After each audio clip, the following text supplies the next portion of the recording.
అన్యాయంగా బ్రతికేవాళ్ళు, అక్రమంగా బ్రతికేవాళ్ళు, అధర్మ మార్గంలో ఉన్నవాళ్ళు బాగా సంపాదించి సంతోషంగా ఉంటున్నారు కదా, వాళ్ళ మాటకి సమాజంలో విలువ ఎక్కువ ఉంటుంది కదా.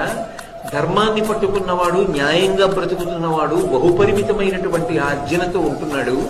పైగా ఆయన పొందుతున్న భోగం ఏమిటి, ఆయనకి సమాజంలో ఉన్న గౌరవం ఏమిటి, సమాజంలో ఉన్న విలువ ఏమిటి, ఏమీ లేవు కదా.